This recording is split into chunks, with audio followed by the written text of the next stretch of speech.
नमस्कार दोस्तों। मीडिया बिक चुकी थी और सरकार अपनी मनमानी तरह से कोई भी कानून लागू कर देती थी और किसान या कोई भी आम इंसान परेशान होके सड़कों पे आ जाते थे तो उस पे लाठी चार्ज करवाती थी ये सरकार। और इस सरकार से कोई सवाल पूछता था तो उस पे ईडी और सीबीआई का जांच बिठवाती थी और उसे जेल भिजवा देती थी। इससे कोई भी सवाल नहीं कर सकता। क्यों नहीं कर सकता था? इसलिए नहीं कर सकता था क्योंकि ये सरकार समझ चुकी थी कि यहाँ के लोगों को एक बात पे बहुत ही ज्यादा गुस्सा आता है, वो है हिंदू और मुस्लिम। हिंदू को डरा के रखिए कि आप अगर हमें वोट नहीं दिए तो मुसलमान आप पे राज करेंगे। और ये डिवाइड एंड रूल उसने बहुत अच्छा से सीख लिया था और ये सरकार को गर्व हो चुका था कि अब हमने जो पॉलिटिक्स अपनाई है कि हिंदू मुस्लिम करके हमेशा जीत जाएंगे, अयोध्या बना दिए हैं, हिंदू हमको वोट देगी, मुसलमान भाड़ में जाए, मुसलमान का वोट बढ़ भी गया तो हमें कोई हराने वाला नहीं है। और ये चीज उसने अच्छे से आंक लिया और यही कारण उसे इतना गर्व हो चुका था कि हमें अब इस पार्टी से कोई नहीं हरा सकता।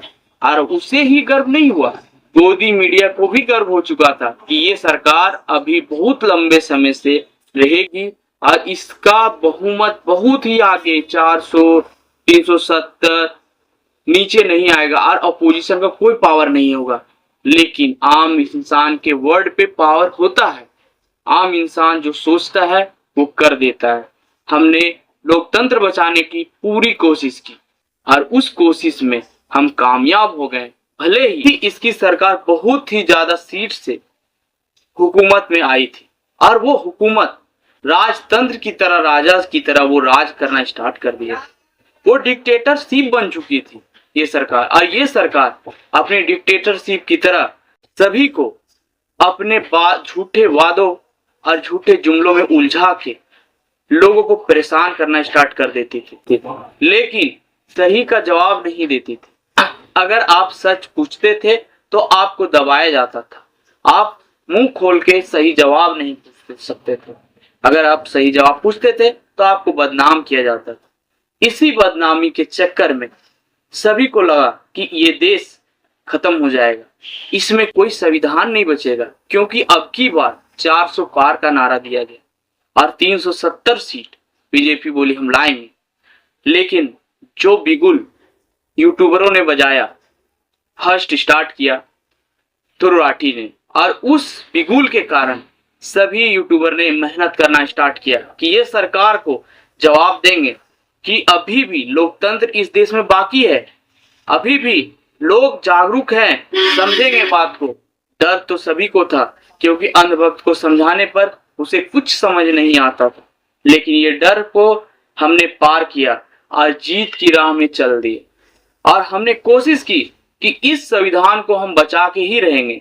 और जिस तरह से हमने मेहनत की दूसरे पार्टी को ऊपर लाने के लिए, वो मेहनत आज रंग लाई। भले ही सरकार उसकी नहीं बनी, लेकिन उस मेहनत का रंग आज दिख रहा है।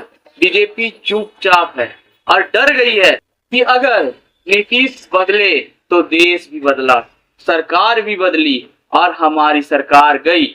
इस डर से वो जी रहे हैं और इस डर के कारण वो आगे कभी भी किसी किसान पे वार नहीं कर सकते, किसी भी आम इंसान पे वार नहीं कर सकते। आप सवाल पूछिएगा तो आपको जवाब देनी पड़ेगी। अगर ये सरकार पार्टी में रही और सरकार बनी तब भी आप उससे सवाल कर सकते हैं। और इस बार सवाल का जरिया अलग होगा। आप सवाल पूछिएगा तो वो जवाब देगी, क्योंकि इस बार आपने ये साबित किया कि लोकतंत्र आज भी इस देश में जिंदा है। कोई भी धर्म के नाम पे हमें उलझा नहीं सकता, कोई भी हमें धर्म के नाम पे बांट नहीं सकता, कोई भी धर्म के नाम पे हमें हमारी वोट को छीन नहीं सकता। ये चीज आपने कर दिखाया और ये आगे चल के आपको बहुत बेनिफिट होगा। और आज हार के भी लोकतांत्रिक देश, लोकतंत्र जीत चुकी है। और जो जीत अभी जो दिखी वो जीत लोकतांत्रिक की है। और जो जीत गई सरकार पार्टी, आप घबराइए नहीं, आपने जीत उस देश की जो देश को चेंज करके रख दिया। इस बार देश में बहुत सारे बदलाव होंगे। आप सवाल पूछेगा, जवाब देंगे। अगर उसकी सरकार बन भी गई तो वो जवाब देंगे और आपसे वोट की विनती करेंगे। आपको कभी भी कोई चीज का परेशानी नहीं होगा जिस तरह से पहले होता था। संविधान को चेंज नहीं कर पाएंगे। संविधान के बारे में वो किसी भी आरक्षण को खत्म नहीं कर पाएंगे। अगर वो कुछ करना भी चाहेंगी, इस तरह से पहले करते थे, मीटिंग बिठाए और ये अनाउंस, ये कानून लागू, ये चीज ये लागू, वो अब नहीं कर पाएंगे क्योंकि आपने जवाब दिया। आपने उस सरकार को घुटने पे लाके खड़ा कर दी। 370 की नारा 240 पे अटक के रह गई और 240 पे उसे पूर्ण बहुमत तक नहीं मिली।